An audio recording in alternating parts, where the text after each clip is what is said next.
Everybody knows what Stonehenge is. It had this very special, unique geometry. It also appears to have been carefully located at a very precise and specific place, oriented towards the movement of the heavens. I think what we're seeing here is the outlines of a lost technology. Was city Atlantis real? If it was real, I think that there's one area that is the most likely candidate, and that is Randall Carlson. Thank you very much for being here. I've been a big fan for a long time. Oh, thank you, Aaron. I'm now a new fan of yours. I'm going to thank Beckett for introducing us. I appreciate you saying that. Randall, when, from your perspective, do you believe human civilization has been at its most advanced technological state? Are we at peak technology today, from your perspective? I think we are at a different technology. We built a civilization on fossil fuels, essentially. And fossil fuels is not the only source of energy upon which we could build a civilization.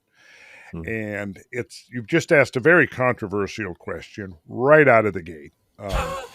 My thought is probably a definite possibility. Probably, I can't prove it, but there's so much circumstantial evidence that there have been other orders of civilization that utilize completely different energy regimes. Primarily based, I would believe, if I had to conjecture, I would believe on plasma, based upon the utilization of plasma, the fourth state of matter. Because I've seen prototypes that are being tested now as we speak that seem to have a lot of parallels with descriptions of some of the ancient civilizations years ago. It's been a while, but I kind of immersed myself in the Vedas, and I do remember reading the Vimana, the flying machines, the Vajra, the ultimate instrument of cosmic power. I believe behind those stories there is actual technologies that were being employed that have been forgotten. And mainstream archaeology doesn't really go there. But before we started the official podcast, we were talking about some of the stuff that I research and explore. And I said I study catastrophism, the non-linear events, the discontinuities within the history of this planet and our civilizations on this planet.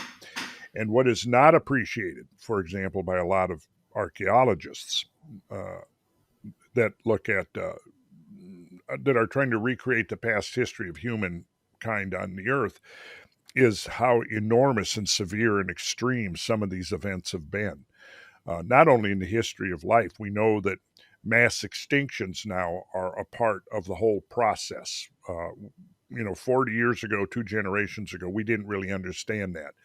We saw it as sort of a linear continuum of life on this ascending upward arc, a model of life evolution very much like the models of human civilization evolving.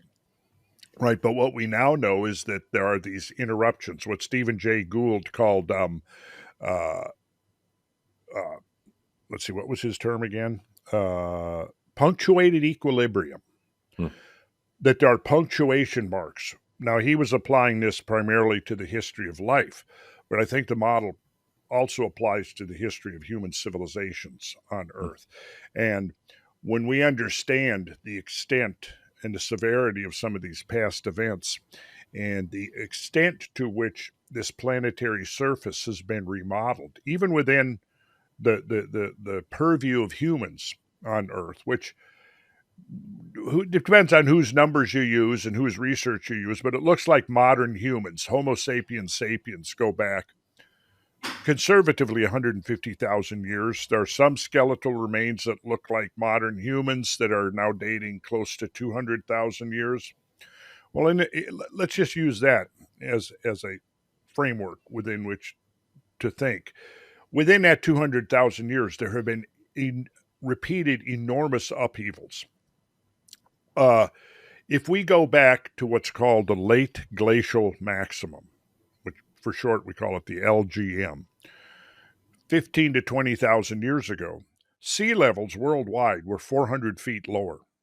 The reason is because so much glacial ice had amassed on the surface, the continental surface of the planet, that, and of course, the source of the water that froze into that glacial ice was water that had been evaporated out of the oceans. So at the onset of an ice age, you have this major disruption of the hydrological cycle. Normally, you get water evaporating from the oceans. It precipitates out as rainfall or snowfall. Rainfall, it's going to go into the surface waters, which drain back off into the ocean, or it will go into the subsurface, the subterranean waters, which will eventually, have a much longer cycle, anywhere from thousands up to a couple of 100,000 years, as that water moves through the crust. If it falls as snow, it's going to accumulate for, depends on, I grew up in Minnesota. We had 6-7 months of snow every year. By the end of February and March, sometimes it'd be 6 feet of snow. Okay. Spring comes. We were talking about that just before we got started here, and I would always loved spring because, for one thing, I knew that it was getting close to school being out, and I'd be free again once I was out of school. But we always had fun because when the snow melted, it would create all of these temporary creeks and streams, and we would build dams and try to divert the water and create little mini lakes, and we had so much fun with that. But anyways, my point is that even up all over Canada or northern latitudes, it snows, the snow accumulates, and then in spring it melts away. Well, somewhere in the onset of a glacial age, that normal annual cycle, is just completely disrupted. And it's almost like winter comes on, and then you don't have spring for 10,000 or 15,000 years. And the snow just keeps accumulating and then it compresses into glacial ice. And then eventually you've got, like we had at the late glacial maximum, where over a lot of Canada, you had 1.5 miles of glacial ice, right? So now that water is being evaporated out of the oceans, precipitating out as snowfall. It accumulates, compresses into glacial ice. Spring doesn't come. So that ice doesn't melt and get returned to the ocean. So as the ice increases, sea levels drop. And if we look at the last 2.5 million years, it's almost as if the Earth itself is breathing in a way. So we've had multiple episodes of glacial. We haven't figured out how many yet. Some is that maybe it's 10 or 12 up. Others estimate maybe as many as 40 glacial interglacial cycles. So the ice accumulates, ocean levels drop. What that does then is it causes mass redistribution around the surface of the Earth. It literally changes the shape of the geoid. So now where the ice was centered in Canada, let's say around the region of Hudson Bay, we can see where the land has started rebounding. Well, it's been rebounding for the last 10 or 12,000 years. With the removal of the ice, the land had been literally depressed by about 1,500 feet. Now the ice is removed, the land rebounds. The weight of that release of the ice, which is now causing a relaxation of the crust below the ice, that ice is melting and going back into the oceans. Most of the ice that melted over North America went back into the North Atlantic Ocean. So now as the geoid is relaxing under where the ice was and rebounding, you have trillions of tons of weight now being put back into the ocean basins. The oceans are doing this. They're depressing. They're going down. So let's say you've got it looks to me like probably around a 26,000 year cycle we can see in the last 200,000 years. So it's back and forth, glacial, interglacial. We know that there was at least 4 glacial episodes They learned that way back in the 1950s, 1960s, because when a glacier comes in and you have thousands of feet of ice and it's moving, it's dynamic. It's not just sitting there, it's moving, it's dynamic. As it's moving over the landscape, it's pulverizing the landscape, grinding it up, turning it into a chaotic mass of sand and rocks and boulders and organic material. And it creates a very distinct layer called till. Now, the ice melts, goes away. When it's melting, all that flowing meltwater now engraves a whole nother layer into the landscape. The ice is now gone, the temperature warms, and eventually within about 1,000 years or so, you've got forests growing on top of that glacial till that it's called. 10,000 years goes by, 10,000 years of forest, 15,000 years, and now the glaciers come back. So what you get is this stratigraphy where you can see chaotic glacial till. Then you see the organic material where, you can see the pollen, you can see the leaves, you can see fossilized evidence that there had been life there, right? Then there's another level of layer of glacial till. And then another layer of showing that there were forests, like in Canada, it would be forests. So now you can kind of decipher, and we know what glacial till is because we've seen it being formed by glaciers of the Little Ice Age. So it seems like there's this rhythm that we don't know what's driving it, because is it the sun? I don't know. Is the sun powerful enough? Like at the end of the last ice age, when the climate of the earth warmed up, it did so in an amazingly fast way. I mean, it's like the earth staggered out of the ice age. And you had episodes like, you may have heard the term Younger Dryas. Yes, Good. 12,800 years ago or 600 Yeah, years right in ago or there. something. Right there. Yeah. Okay, so during the Younger Dryas, you had a couple of episodes where within 3 years, the temperature of the planet changed by 6 to 10 degrees centigrade. Could you outline for folks that are not familiar with Younger Dryas what that is? And then also, I am curious your perspective on what the world looked like before Younger Dryas compared to after. Good question. And what do you believe the potentially most advanced civilizations that existed pre-Younger Dryas were like? Sure, great. That's a good loop. We can follow that loop. So the Younger Dryas is a period of catastrophic climate change that began, now the dating puts it between 12,800 and 12,900 years ago. Mm-hmm. The Younger Dryas, it implies that there was an older Dryas, and there was an older Dryas and a Younger Dryas. Now, it gets its name from the Dryas octopetala, which is a cold-loving plant, 8-petaled plant that grows in northern latitudes. It likes the cold, and if it warms up, it disappears. So it was first realized in Europe that there was episodes where the plant was very prolific, which meant that it was very cold, like probably just immediately south of the glaciers over northwestern Europe. Then it disappeared. Well, it disappeared because it got replaced by plants that like the warmth more than the cold. Well, you had the older Dryas, where you could find the remains of the Dryas octopetala, the plant, and then a couple of thousand years went by, and during that between the older Dryas and the Younger Dryas, you have to picture this now. It gets a little complicated, but I'll try to simplify it. The Earth is constantly changing its geometric relation to the sun, right? Sometimes because the Earth's orbit is elliptical, sometimes it's closer to the sun, sometimes it's farther away. Because the Earth's got a tilt of the axis right now, it's about 23.5 degrees, but it wobbles. And there are these three forces that accumulate. Sometimes they cancel each other out. Sometimes they amplify each other. They're called the Milankovitch forces. And it has to do entirely with the relation between the Earth and the sun.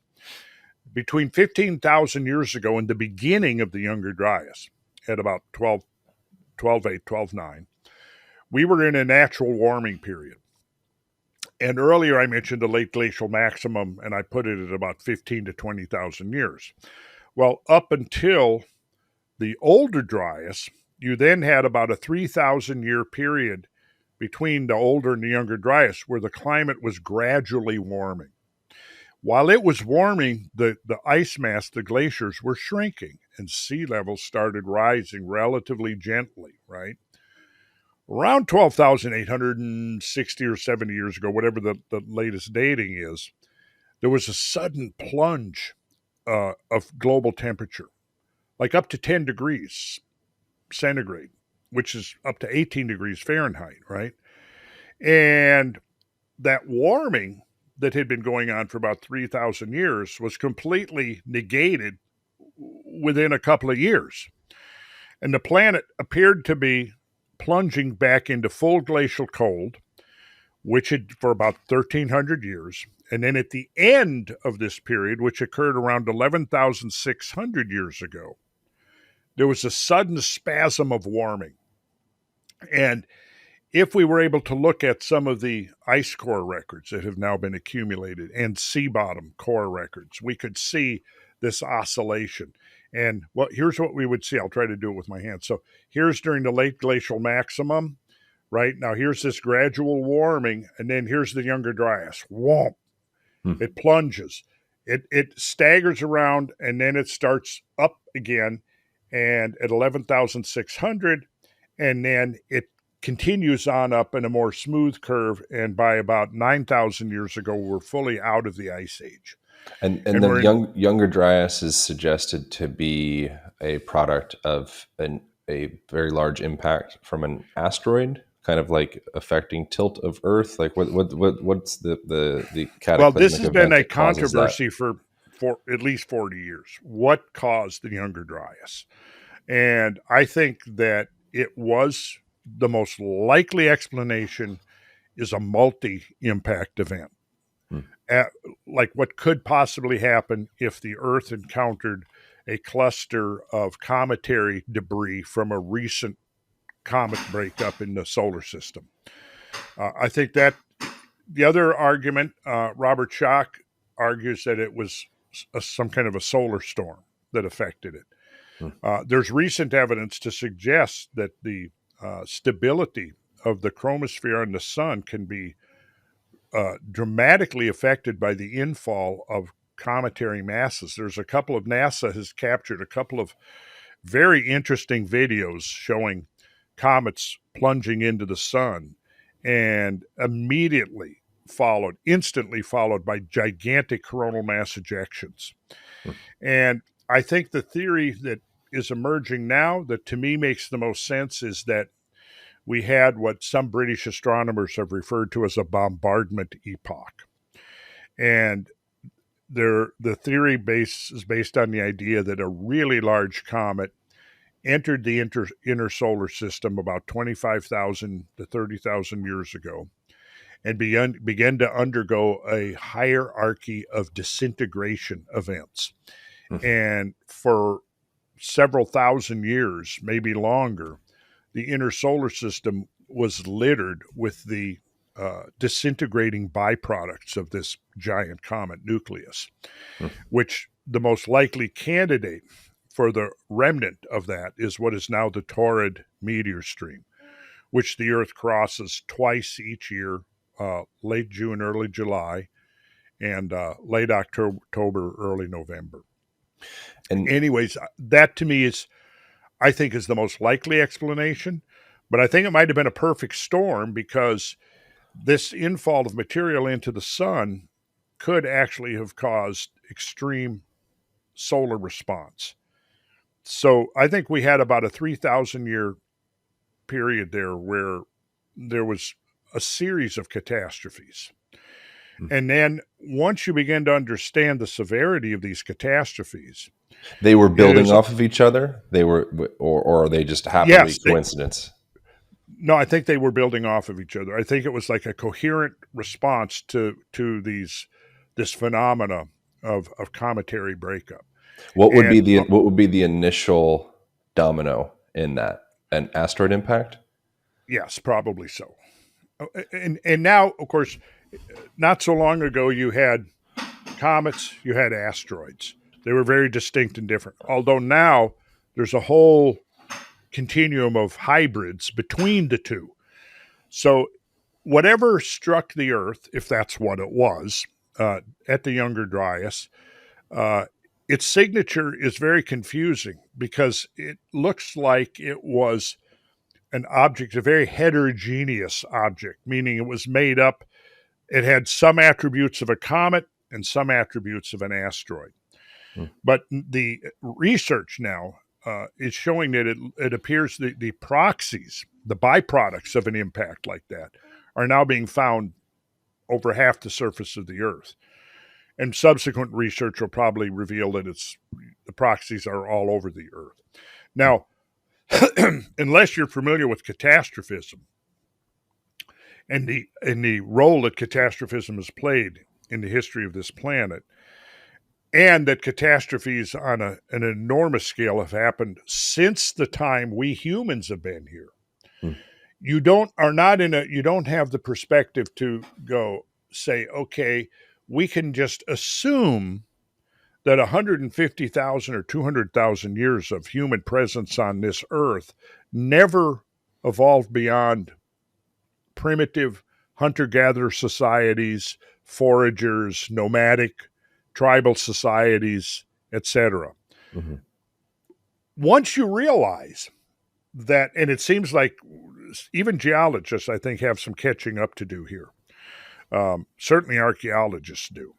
When they say, where's the potsherds, where's the pottery, where is the debitage that we would expect to find? And we're not finding any evidence of an advanced civilization. That's usually the argument. We don't find the evidence. Well, it depends on how you're looking and what you're looking at. Number one of the things that first intrigued me about this question, I've earned my keep as a builder. I've had a building company, which I'm phasing out now, and I'm retiring from that, but I did it for 40 years. So we had plenty of occasions where we had to move heavy things around, usually steel I-beams. And we knew, okay, once we get over about 1,200 pounds or a ton, we probably want to call in a crane, right? Although we had methods where we could hoist a 1-ton beam up into place. And it's a lot of work and a lot of preparation using mechanical devices. Well, then, you come to realize that ancient peoples all over the world seem to, with impunity, move 10-ton stones, 20-ton, 50-ton stones. We find every continent virtually. Nothing that I know of in Antarctica, but we don't know what's under the ice there. But every continent, there were people, some groups of people that were able to move sometimes even several 100-ton stones. Now, you think a society of hunter-gatherers that's following the seasons, following the game, etc. What would be their motive for quarrying and transporting 40 or 50-ton stones? We build with stones now, but typically the stones we build with are usually within the range of what one strong man can manipulate. We don't build with 10-ton stones. We don't build with 50-ton stones. Why not? Well, because it would be totally uneconomical to do so, right? Well, how is it? You got to say, okay, I can imagine that one eccentric culture in the past, whatever reason, they got obsessed with quarrying 20-ton stones, transporting them dozens of miles, and erecting them into celestial observatories or temples or whatever they did with it. Okay, yeah, there was one of these exceptional groups of weirdos that used all their spare time to do this in between foraging and moving their encampments and all of that. But when you find it repeated over and over and over again around the world, to me, that raises some serious questions. Like, this just doesn't add up. It doesn't make sense. why would they be doing that in South America? Why would they be doing that in Egypt? Why would they be doing that in Malta? Why would they be doing that in northwestern Europe, in the British Isles, etc.?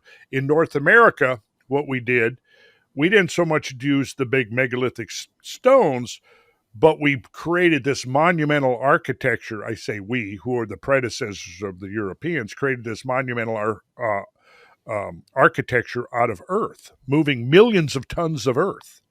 Like if you go to Cahokia along the Mississippi River, go to Emerald Mound in Mississippi, go to Newark up in Ohio.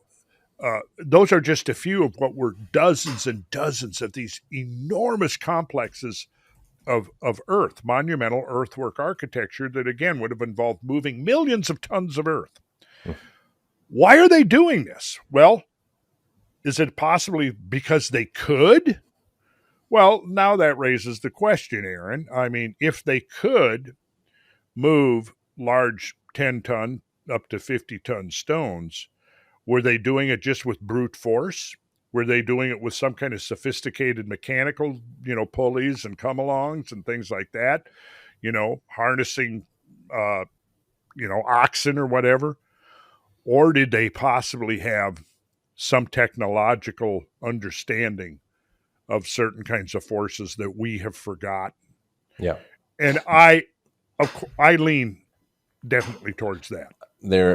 I am looking up as you're talking about examples of this. One is which you already know, at least I'm sure, but Baalbek, I think it's how you pronounce it, in Lebanon. Ancient Phoenician Roman temple site, home to trilithon, 3 limestone blocks, each weighing 800 to 1,000 tons. Yeah. These blocks are quarried and transported over half a mile without cranes or modern machinery. The enigma of that is even the largest modern cranes would struggle to lift them. Purpose and technique of all of this remain debated. That's debated. There's tons of examples of that. Is zero point energy the potential description for that? Is that even the right term for that? Like, is vibration, is acoustics? What is your best guess? If I was going to, and I'm speculating, and, this is something I'm really learning about within the last few years. My background has been, I'm talking about, movement of water, ice, impacts, all of that kind of stuff. Now I'm kind of segueing over into trying to understand, because I've met people that are experimenting with plasma energy and building devices, and have seen some of these devices working. Not in the sense of moving heavy weights, but I think the potential is there. One of the things that I've kind of a useful analogy is that, I don't shave much anymore, but I once owned an electric razor. But if you have any vibrating, imagine, okay, you plug in an electric razor and you put it on a desktop and you turn it on. What does it do? It vibrates and it starts moving around, right? Anybody can do a simple experiment like that. Any vibrating device on a smooth tabletop or desktop, put it on there, turn it on, and it's going to start moving around. Now, that's not levitation, but it is moving. So I would think that the most productive line of thought with regards to that would be some type of a vibratory phenomena. Now, how do you do that? Well, that's another question, but it involves frequencies and involves, I think, knowing certain frequencies. And we've inherited a massive knowledge about frequency. If we look, the Bible is full of numbers. The Vedas are full of numbers. The Mayan tradition are full of numbers. And coincidentally, we find a huge overlap in the numbers that are reiteratively occurring over and over again.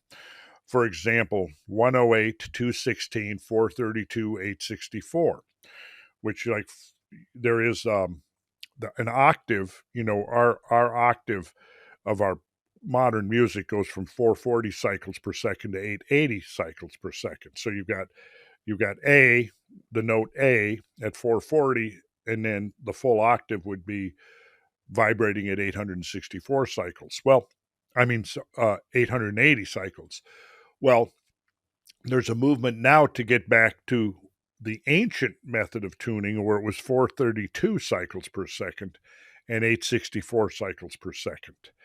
And if you look that up, if you can read about that, Aaron, look up, 432, just put in cycles per second, you'll probably get up several things at least that are talking about the advantages, the presumed advantages of that particular frequency. Now, we find these numbers embedded over and over again in ancient numerical systems. And my friend Malcolm Bendel has been working on plasma technology for decades, and he's built some devices that only work when these devices have the proportions of the ancient numbers. For example, he's got a device called the thunderstorm generator, which uses plasma vibrating at these high frequencies. And the numbers 432 is the core of the basis of the whole system. So he's got a selection of concentric spheres and cylinders that are interconnected. The lengths of the cylinders are critical. The diameters of the spheres relative to each other. So 4, 3, 2, which that's the fundamental building block number of the whole Vedic system of the yugas. The yugas were the great cosmic cycles, time cycles. You had the Kali Yuga was 432,000 years, at least, and then representatives of that, because the idea was it could also be 432, it could be 43,200, it could be 432,000.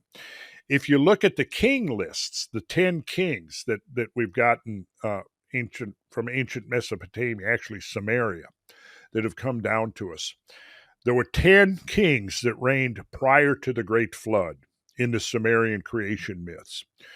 The total number of years that those kings reigned was 432,000 years. And there were a couple of the kings within that reigned, now these are mythical, I'm presuming, that they didn't actually reign for 43,200 years. But interestingly, if you take those numbers, you can find them embedded in our day-to-day way of measuring time and space. For example, if we use the mile, and of course people who, the skeptics will immediately dismiss it. They'll say, well, if you use meters or kilometers, you're not going to get the same number. You're not going to get that the moon is 2,160 miles, which it virtually is, right? Well, that's double 1,080 and half of 4,320, right? But the point is that you have to measure in miles. Well, miles, where does that come from? Well, it's ultimately derived from human anatomy and the human geometry, the proportions of a human being. A mile is 1,000 paces. Our imperial system that we use in America came from ancient Northern Europe. British Isles is probably where it originated, right? Our mile of 5,280 feet was 1,000 paces, each of 5.28 feet.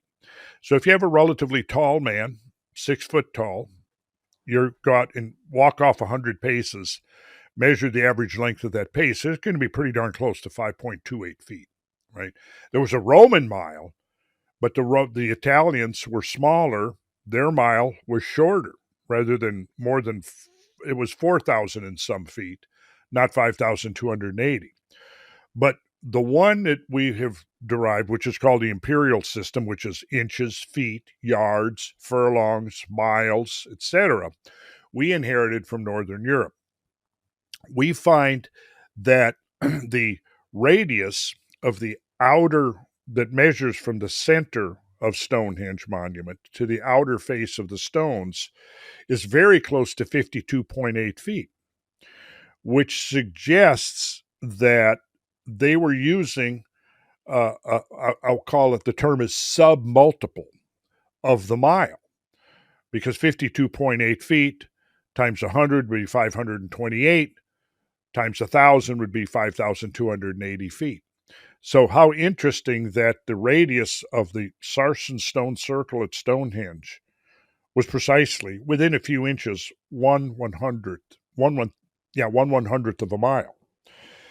Because I think that they were using the system of measurement that we've inherited 4,000, 5,000 years later. Now, here's the thing. If that particular unit of measurement had unique properties in the terms of its geometry and its ratios, and they're actually, in some of the ancient tuning systems, we find 528 cycles per second. This is the complicate. Aaron, we could sit here and have a conversation for 4 hours about this. I would pull up the graphics. I would show you all of this stuff. But the point I guess I'm trying to make is this. It looks like our units of measurement were had their roots in this system of ancient sacred geometry. And the sacred geometry defined not only the proportions of our world, the proportions of our solar system, the sun and the moon. If you measure in miles, the diameter of the sun is 864,000 miles. Its radius is then 432,000 miles. So there's as many miles in the radius of the sun as there were in the totality of the Sumerian king list, 432,000. Then the Vedic tradition of the grand time cycles starts at 432,000. At the Kali Yuga, the Dwapara is double that, or 864,000. The Treta is triple that, 1,296,000. And the Satya is then 4 times that, or 1,728,000. You take the total of all of that and you get the Maha Yuga, 4,320,000 years. Now, I look at that and I go, we can find those numbers in the Bible. We can find those numbers in Sumeria. I don't know about the Chinese tradition yet, but I would be very surprised if we didn't find them there. But anyways, now that raises questions.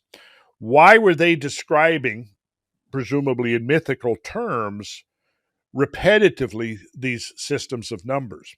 Now, we take our day as a 24-hour cycle based upon one rotation of the Earth with respect to our meridian, and that lines us up precisely. Imagine the sun with a precise dot in the center. The sun displaces 1/2 of a degree of arc in the sky, right? Imagine a dot right in the center, and you draw a line from our zenith down to the south point, and it passes right through that line. Now, we precisely measure a longitude on the surface of the Earth with respect to that line, and we have divided that into 24 subunits we call hours. Well, then you go 60 minutes per hour, 60 seconds per minute, and what do we end up with? 86,400 seconds in a day. Now, at the moment of equinox, and I say moment because we generally think of equinox as being, today, the 22nd of March, is equinox. Well, the equinoxes are only brief, infinitesimal moments of time. As that line, as the Earth, as a point, as the zero longitude line on the Earth is passing that local meridian, and we can define that as a second, 100th of a second, a millionth of a second, because it's constantly moving. But if we define a hypothetical point that divides that cycle exactly into two, where day and night are of equal length, you got 43,200 seconds of light, 43,200 seconds of darkness. This could go on and on with these coincidental recursive numbers that are occurring not only in the way we measure time and space, but the way the ancients did, and they encoded these numbers into their myths. Now, from these numbers, which are all derivative of sacred geometry, I get, like, look here up on my shelf up here. Let's see. You can see those figures up there. Those are all the platonic solids. Well, you build those platonic solids, and guess what? The numbers that you can that are derivative from the measures of the angles, the internal angles of those platonic solids. It's the same numbers. So they have a geometric correlation. Now, the work that is being done with the plasma physics seems to show that certain ratios set up frequencies. And that's, like I said, the 4-3-2 of these concentric spheres, right? And when you change those ratios, it seems as if the enhancement, if you want the harmonic overtones, the harmonic amplification ceases. And it amplifies when you have certain ratios, which leads me to think that these numerical systems were part of some kind of a technology that was frequency based. I mean, I kind of broad base this and a lot of gaps and stuff there. Oh, that's incredible. It also, my one new age contribution to that whole thing is 432 hertz is also suggested to be the frequency that resonates with the heart. It's like heart chakra. So you get like a tuning fork. See, we are in tune with this system, this numerical system. Mm-hmm. Our breathing, our heart rate, all of that. Right, you got it.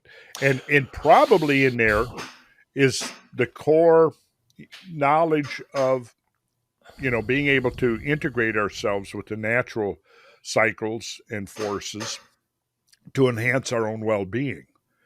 I think there are definitely health and medical applications of this knowledge.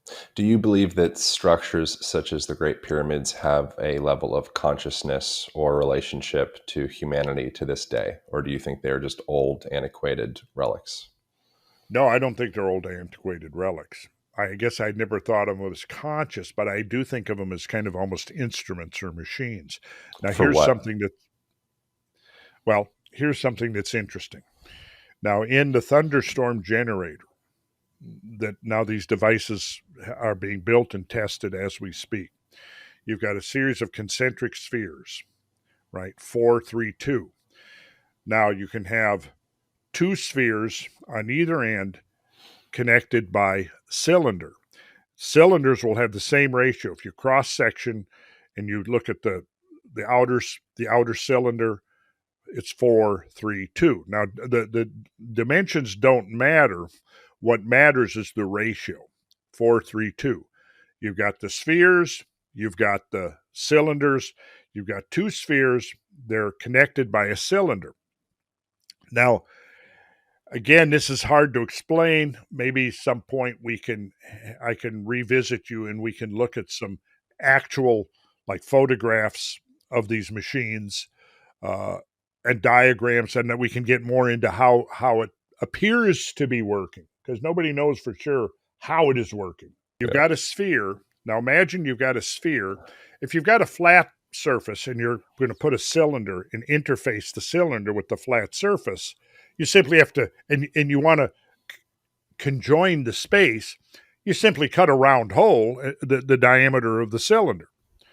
But if you're interfacing with a sphere, you can't simply cut a round hole and have the two interface, right? Because now if it's a flat plane, the end of the cylinder is just going to be a flat circle, right? But if you're connecting with a sphere, now what happens is the interface of the cylinder has to conform to the sphere.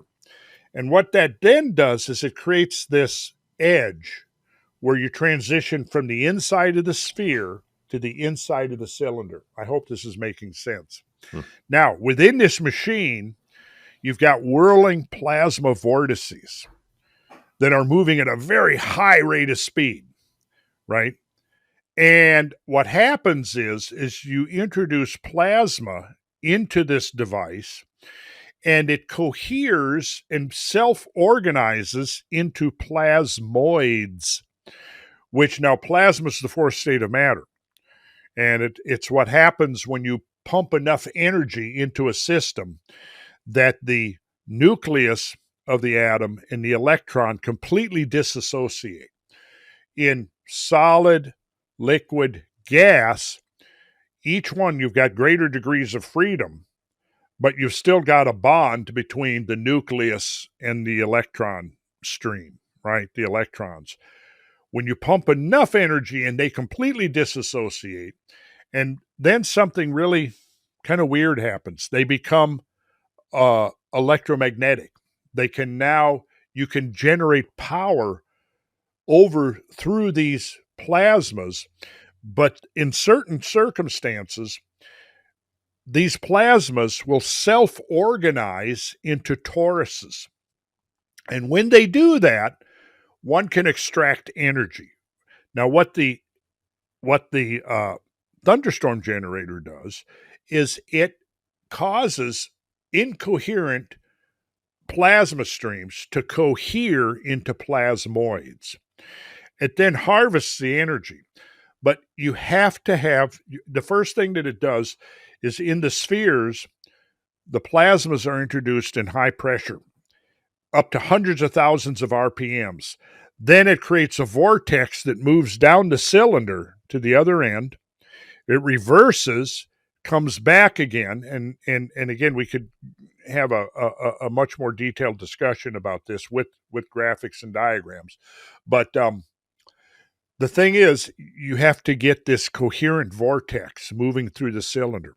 If you transition, what happens is where the cylinder inserts the sphere, that edge introduces turbulence into the system, and you don't get a coherent vortex. So experiments have now used transition collars so that you don't have that edge. What you do is you have this angle between where you interface with the sphere. You have an angle that then interfaces with the cylinder. Through experimentation, it was found that the ideal angle to minimize the amount of turbulence in the transition from a spherical whirl into this vortex was 51.84 degrees.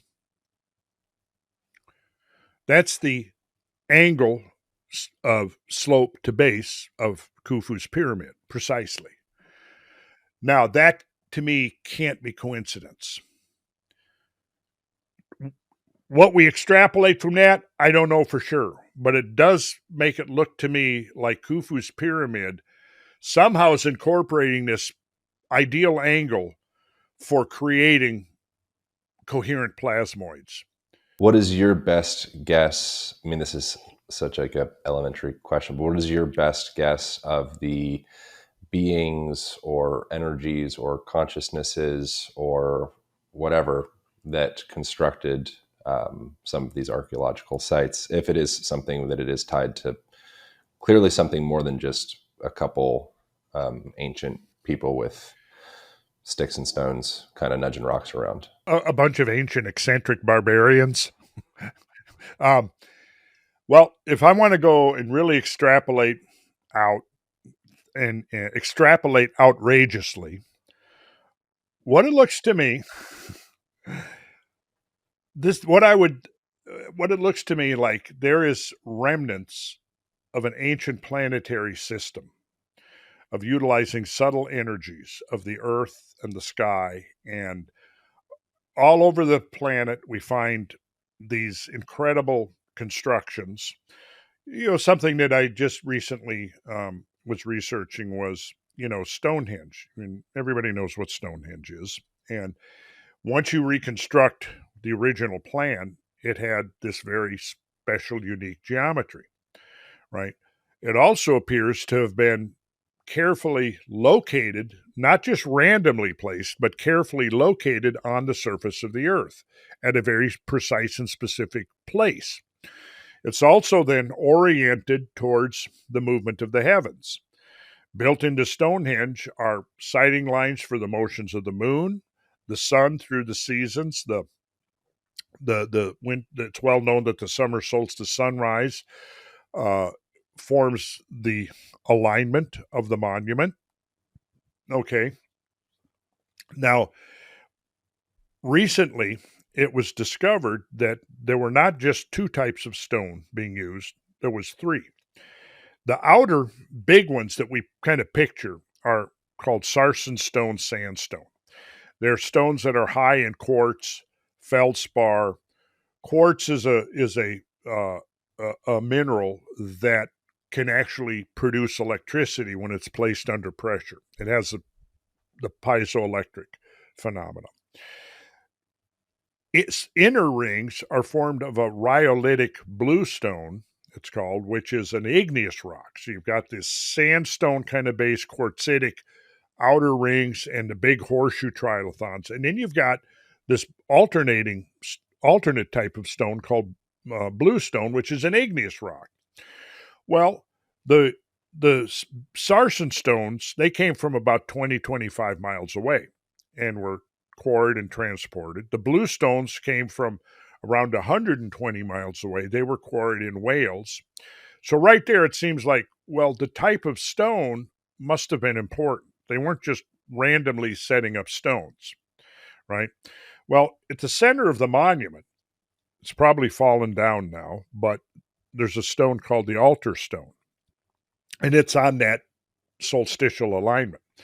So on the morning of winter solstice, what it appears was going on was the sun is rising in the east, in the northeast. A ray of light is shining over the heel stone, which is outside the monument proper, passing through an aperture between the upright stones and illuminating the altar stone. Well, it was recently discovered within the last, 3, 4, 5, 6 years, that the altar stone, they always thought it was part of the same as the bluestone, which was, like I said, quarried in Wales. Well, they discovered that the altar stone was a completely different, unique type of rock. And the geologists got involved with the archaeologists and tried to locate where's the bedrock source of the rock that became the altar stone. And it turned out it was up in the northern Scotland, up in the Orkney Islands. And as I recall, I think it weighed 12,000 pounds. So it wasn't huge, but it was heavy enough, right? It's somewhere between its source and where it was placed in the monument. It had to be transported at least 450 miles. Right? Now, if you're transporting it by land, you've got to go over rivers, through thick, heavy forests that covered the British Isles at the time Stonehenge was built. You had mountains. You had to haul this thing 450 miles through treacherous terrain, or it maybe was by sea. But then, North Sea is well known for being treacherous, having enormous storms and waves. And so that wouldn't be much easier. But however they did it, they transported it from northern Scotland, 450 or more miles, to southern England, and they set that stone up as the altar stone. Now, how did they discover that the altar stone was a third type of rock? Well, because it had a high metallic content, particularly barium. I don't know what the implications are of that yet, but it was a distinct type of rock. That's how they were able to find its origins in northern Scotland. So, like the archaeologists are studying it, said, well, we don't know what, but they must have had a compelling reason for going to all that effort to get the altar stone down there as the centerpiece of the whole monument. And the answer is, well, yeah, they certainly must have had a compelling reason. And I think the hint is it has something to do with the geochemical composition of the rock itself.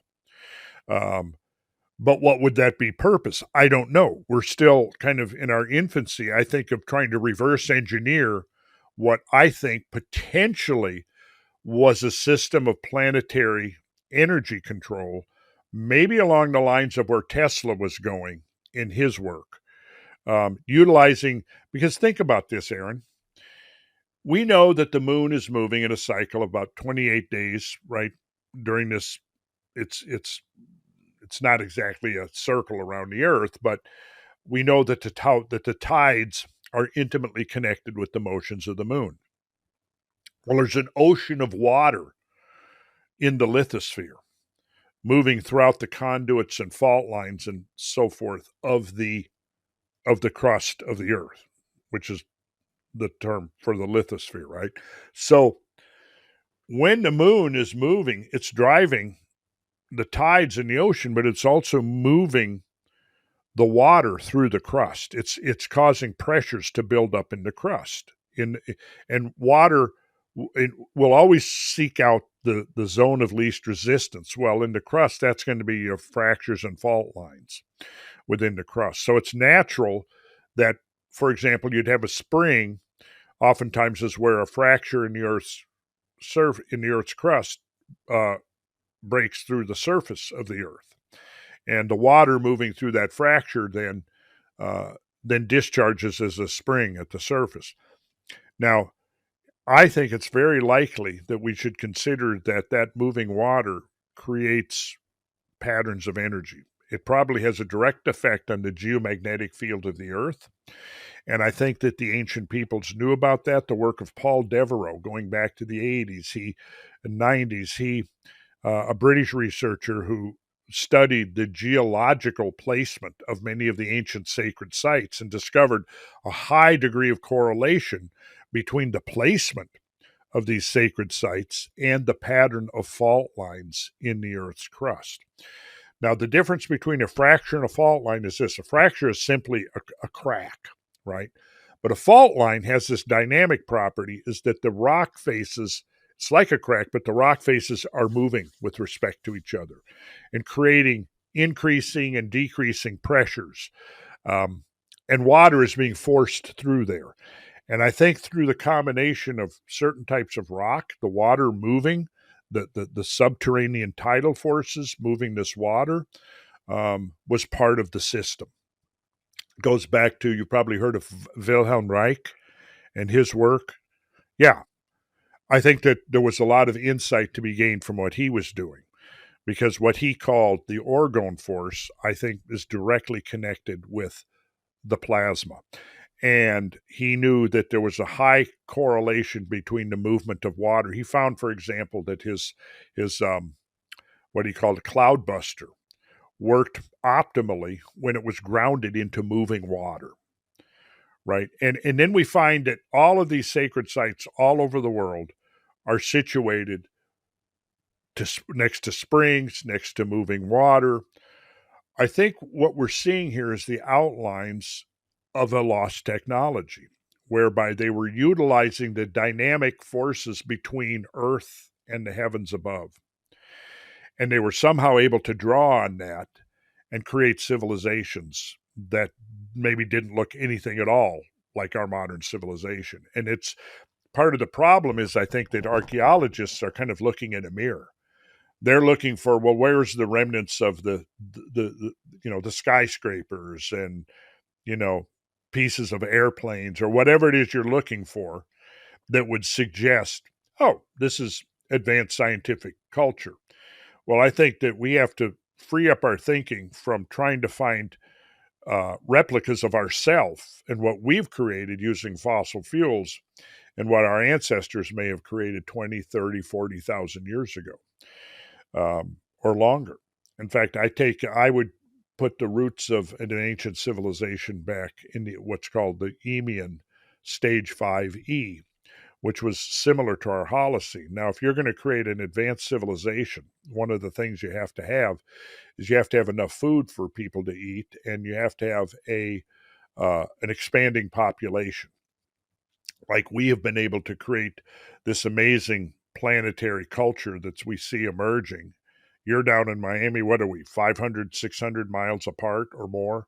But you and I are sitting here talking to each other real time. Now, when I came into the world in the early 50s, we couldn't do this, but we've accelerated our development as a scientific culture just within a few generations. My great grandparents were born right after the Civil War. railroads are just becoming a thing. My grandparents, my grandfather on my dad's side, born in 1895, right? No radio, no television, no presence in space. Cars were just starting, but nobody had cars. You still had a whole profession that went around the streets of towns and cleaned up the horse poop from all the horses that everybody was still riding, right? Horses and horse-drawn carriage. So we've come an amazingly long way in an amazingly short time. How easy would it be? Let me ask you this. How easy would it be for 300, 400, 500 years of scientific progress to get lost in the noise of 200,000 years? But I mean, all it would take is, one of these events you're talking about, or the right Correct. solar event, or something of the sort. Suddenly, all of a sudden, all of our tech gets burnt out, perhaps, or something of the sort. Yeah, and then you get gigantic floods. And I'm talking about floods, like one of the floods that I've studied out in the western states was measured peak discharge 800 million cubic feet per second. Mm-hmm. How do you even visualize that? Well, if you took every single river on Earth, think of the big rivers in South America, Amazon, Orinoco. Think about North America, the Mississippi, the Missouri, the Columbia, the Ohio, the Mackenzie, the Yukon. Think about Europe, Eurasia. Think about Africa. You've got the Congo, the Nile. Think of every river, the Yellow River in China. Every river, every creek, every bit of flowing water on the earth, all combined wouldn't even be 1/10 of some of the floods that swept over the earth at the end of the last ice age. Now, that's almost impossible to wrap your head around. But once you realize that phenomena like that were real, if you have a flow of water moving over the surface of the land that can literally rip out 1,000 feet of bedrock, transport that dozens or even hundreds of miles, leaving it in massive piles of rubble, what would you expect to find? Take any major city on Earth. I've done this where I've got a graphic where I've taken the skyline of Atlanta and I've juxtaposed a flood of 800 million cubic feet per second, right? Now, this flood is over 1,000 feet deep. It's moving at 50 or 60 miles an hour. In the aftermath, if a flood like that hit a city, an urban area, what are you going to find in the aftermath to show you that urban complex that existed? Nothing at all. It's going to be completely pulverized. It's going to be reduced to just rubble, rocks, sand, gravel. And in fact, we've rebuilt civilization. If you look at all of our urban areas, all of our buildings, we're building out of concrete. The main constituent in that concrete is lime and gravel. Lime is from limestone rocks, which accumulate on the bottom of the ocean, and all the gravel is the pulverized rock that's left over from catastrophes. You go to any gravel pit, and I can show you virtually any gravel pit. It was the byproduct of deposition by catastrophic floodwaters that ripped up some pre-existing landscape, pulverized it, and dumped it somewhere else.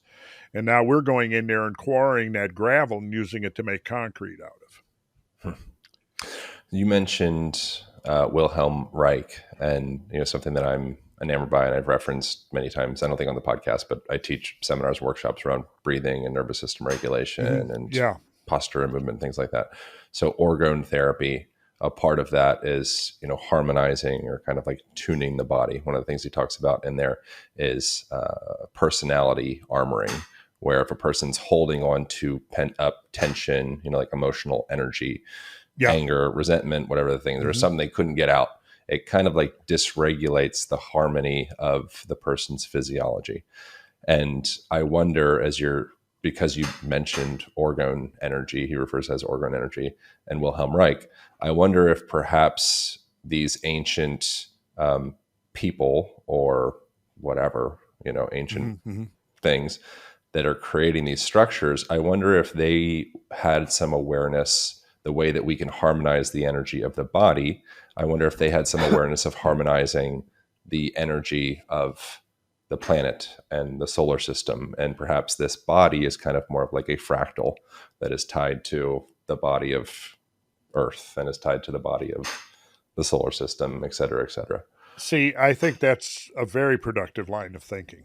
Well, for one thing, we can go and we can say, well, maybe not quite as ubiquitous as the flood myths, but we also have myths, universal myths of gods Mm-hmm. who differed from mere mortals because they had these extended lifespans. Now, of course, we can find in the Bible, we can find replete myths and stories about ancient races of people that lived a long time. Even the Native Americans talked about their ancestors who had longevity, right?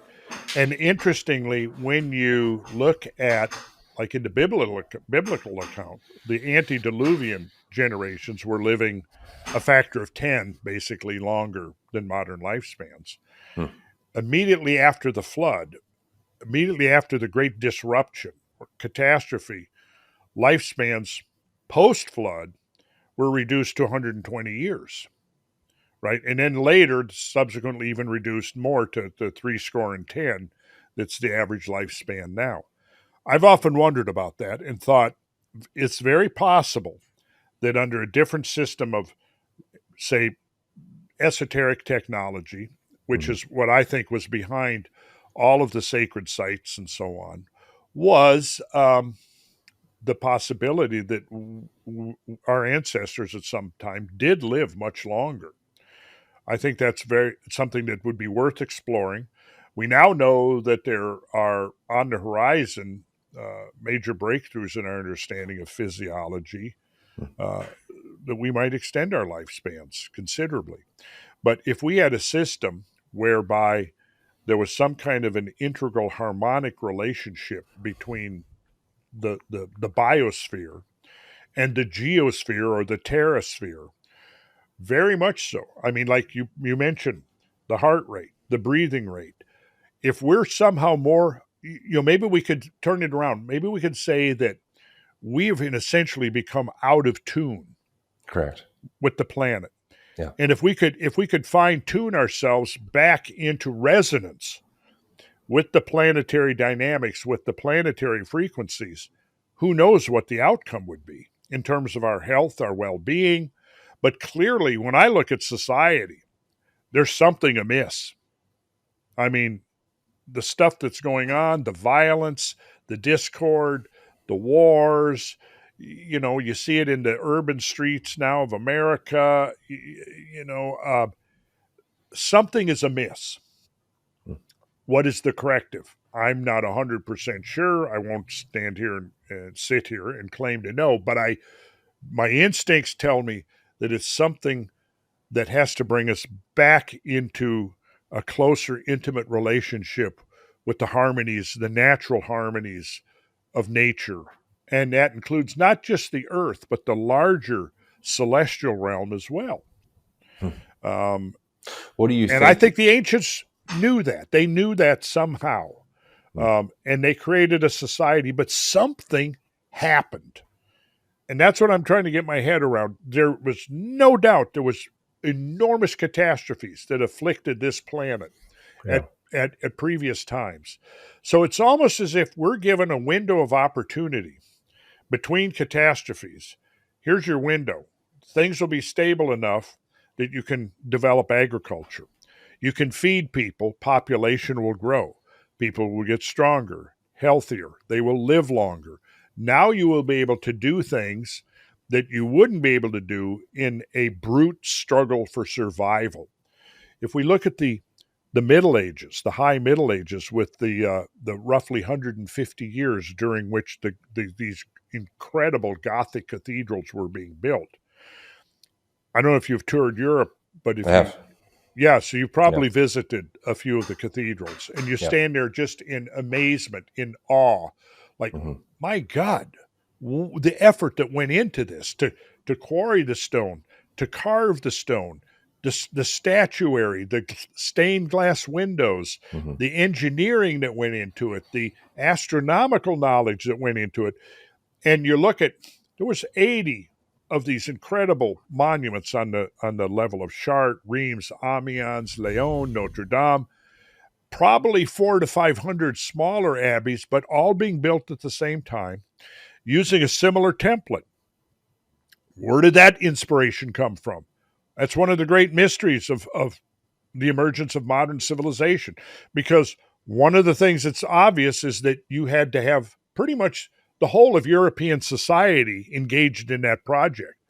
Because if you estimate for all of that work going on, you had, let's say, 100,000 craftspeople, you know, the carpentry skills had to have been fantastic, because to build those vaults, you had to build scaffolding and formwork. Now that's all removed, but there's some very elegant and sophisticated geometry involved in the vault of a Gothic cathedral. But my point is this, that in order to undertake a project like that, that's multi-generational, you have to have a solid agricultural base. You have to have enough wealth in society that for every one person working on that project, probably 10 people are engaged in the food, the clothes, the shelter that needs to be provided for this army of builders and craftsmen. So what happened? You had the Dark Ages cold period, gave way to the medieval warm period. After 150 years of agricultural surpluses, European population had grew enormously. People were healthier, they were stronger, their stature increased. And then the population grew enough that you now had the labor force that didn't exist 2 centuries earlier, that was now mobilized and organized to this incredible Gothic cathedral enterprise. Now we get to the late 12 and early 1300s, the medieval warm period comes to an end, and the beginning of the Little Ice Age occurs, and you have a period of about 20 to 30 years where there are multiple agricultural collapses. So now there are food shortages because short growing season, cold, damp summers, as the climate of the planet is shifting from global warmth to global cold of the Little Ice Age, right? So now people didn't get enough to eat. They were malnourished. The malnourishment led to compromise of their immune systems. And after about 20 to 25 years of this, you had the bubonic plague, which may have not had nearly the effect 30 or 40 years earlier, but now you had millions of people who weren't getting enough to eat, and they were malnourished, and their immune systems were weak. And so now the bubonic plague comes around in about 1340, 1342, something like that, wipes out the third of the population of Europe. And that's pretty much when this Gothic building enterprise came to an end. So my point is that this whole phenomena, miraculous phenomena, took place during this window of opportunity.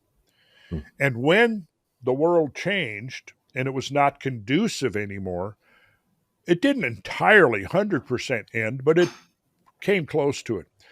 Extrapolate that by an order of magnitude, and I think what we've had now is we've had 10,000 years of relatively stable climate during the epoch called the Holocene, and it has allowed us, it has given us the opportunity to create the agricultural foundation upon which any society or civilization ultimately depends. And we don't know how long this period of interglacial warmth is going to last. But we can see, looking back over the last 2.5 million years, that we don't find any examples of interglacial warmth that appear to have lasted longer than our modern Holocene. It's something that occurs to me that we can kind of shift away, but it seems like perhaps ancient architecture could have been used as a form of medicine. And that's something I haven't thought about so much. Wait, a form of what? Medicine. Medicine, yes. Okay, absolutely. Like it's absolutely. Like you think like and to tie that to something that's a little bit more like, okay, I get it. Just like the way you feel when you walk into a room, or like the value of feng shui. When you go back into certain temples, or I've been through Egypt and some different places. Like I've been to Angkor Wat, and some different places like that. It was like you get there and it induces a state of awe, which is very rare Yes. in North America, or in the Right. United States at least. And it seems like as we progress into the future of technology and quote unquote progress, it seems like we're digressing away from awe-inducing architecture in a way, We you are. know, Right. which is I kind of interesting and ironic, I think, in a way. But I wonder if perhaps there could have been some awareness, like a deep awareness of the actual, maybe like psycho-emotional, spiritual, biological effect of the buildings yes. and the structures that we create, that perhaps we're missing that a little bit, and we're kind of transitioning into, let's just get it done fast and Right. focus on the bottom line. Right. The bottom line. Right. Because obviously when you're building a Gothic cathedral, your priority is not how much profit are we going to make. Yeah. It's how much harmony and beauty can we bring into the world? How much inspiration can we bring into the world? It's a whole different mind ethic. Um, Hmm. I would love to see us get back to that. And Yeah. I think we can get back to that at the same time we're moving forward. And I've been working, as a builder, I've been very much interested in the questions and the points you just made. Like, how can our architecture now resonate with the natural harmonies and the natural frequencies, and that can serve as an interface between we, the human scale, and the larger scale of nature? Hmm. And I'm very much, that's what I'm exploring and researching and trying to understand better, because whatever time I have left in this world, and hopefully it's going to be at least another quarter century, um, I'm looking at developing a prototype where we can use modern technologies but work from the ancient template. Hmm. And so I've looked at a lot of the to integrate a lot of the factors that seem to have been at the core of this ancient template. The thing is, and again, we this is a conversation that could go on and on. I could show you examples, for example, of monumental earthworks in North America. For example, there are square, rectilinear, um, and circles in Ohio, squares that the side of the square is almost precisely 755 feet, the same as Khufu's pyramid. Hmm. And this is multiple examples of that. The geometries used, again, derivative of the platonic solids that I showed you up there, and those platonic solids seem to be integral to the whole system. Again, that's beyond what we're going to be able to talk about here today, but I'd certainly be willing to continue this conversation. Yeah. Yeah. Um, Another time for sure. I would love that. Do yeah, we can you, do that. can you give me a brief response on your perspective on the city of Atlantis?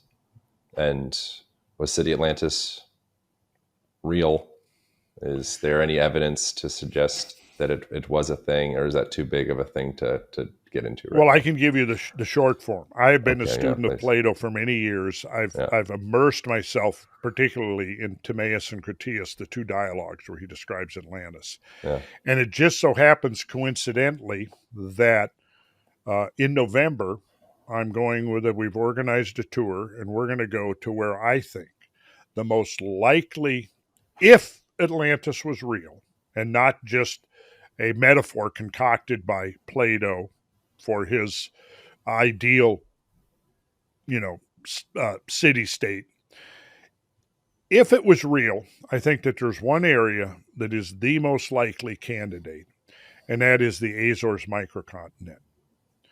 And it's about the size of Iceland. It's submerged along the mid Atlantic ridge where you have a triple plate junction, where the Eurasian plate meets the North American plate, meets the African plate. And there is empirical data suggesting that that microcontinent was above sea level during the late glacial maximum. Hmm. And it's now sunken over a mile below. But if you recall, in the beginning of our conversation, I was talking about the land rebounding when the glaciers were removed, and that trillions of tons of weight going to the North Atlantic, the bottom of the sea bottom has to do this because the geoid is constantly adjusting itself to try to maintain equilibrium. Well, Plato describes, I mean, we could, I actually, Aaron, I did a couple of lectures about 4 years ago. The total length of my lectures on Atlantis was over 8 hours. Hmm. And I went line by line through Plato's description. And I showed how virtually everything he describes fits the Azores. The Azores are 9 islands, but they're actually the peaks of mountains. And if you're the bottoms of those mountains are on what's called the Azores microcontinent. And there's beaches along the Azores microcontinent, relict beaches, fossil beaches. There are off the shores of the microcontinent, which is now more than a mile below sea level, there are like a preserved ecosystem that would be a shallow marine ecosystem. On and on. I mean, there's and that's empirical. The theoretical is, yes, you have to have this response. That's part of what's called rheology, RHEOL, rheology, which is about deals with the mass distribution, the distribution of mass within the Earth. And it can be profoundly affected by the whole glacial interglacial cycle. And it looks like there was a massive subsidence along the mid-Atlantic ridge precisely at the end of the last ice age. Now, Plato describes Atlantis as having existed 9,000 years before Solon's exile to Egypt, which occurred in about 600 BC. Do the math, 9,000 plus 2,000 years plus 600 is 11,600 years ago. Now, modern oceanographers and marine geologists have identified, and 11,600, by the way, is the exact end of the Younger Dryas. It is also, when I said you had that huge warming spike and there was a major influx of huge volumes of meltwater into the global oceans, right? So the pieces are fitting it. Plato gives the exact date of the end of the Younger Dryas. Coincidence? Well, maybe. I mean, your mainstream archaeologists dismiss it completely. You can't even say the word Atlantis around them. Oh, yeah. You're a crackpot. You're a pseudo-archaeologist. They have all kinds of names for you. But they've never really looked into it. They don't know the geology. They don't understand rheology. They don't understand isostatic compensation and what that implies. So the short answer is I think Atlantis may have been very plausible during the late glacial maximum. In fact, that might have been one of the optimum places on Earth for a civilization to emerge and then evolve. And then you're also in the camp, and then we'll wrap up because I know you got to go in 15 minutes, but your perspective, I would presume, aligns with John Anthony West and Robert Schoch on the origin of the pyramids being not 4,500 years ago, like mainstream archaeology says, and closer to... That's pretty much my thought on Khufu's pyramid. Okay. I don't know about Khephrun's and Menkauri's pyramids. Khufu pyramid, I would believe, is as old as the Sphinx. And the Sphinx, I've been there, studied firsthand the erosion on the quarry walls, the ditch walls around the Sphinx, and I'm 100% convinced that's severe water erosion. So then the question becomes, when did you have enough water in Egypt? And you have to go back 10, 12,000 years to get. And I know Robert Schoch has modified his estimate from 7,000 to 8,000 years. He's now looking at more like 10 to 12,000 years as being a minimum. In other words, when the waters flowed over northern Egypt, the Sphinx was already there. So do you think that the planet could have been a pretty technologically, psycho-spiritually, energetic, bustling place 13,000 years ago? I don't know about 13,000 years. I'd actually go back longer than that. And in our next conversation, we'll talk about this Eemian period that lasted from 116 to 130,000 years ago, and it was the closest modern analog to the Holocene. And it was actually warmer than now, and it would have been a time of prolific agriculture. And of course, in order to create advanced technology and science, you have to have division of labor. You have to have leisure time.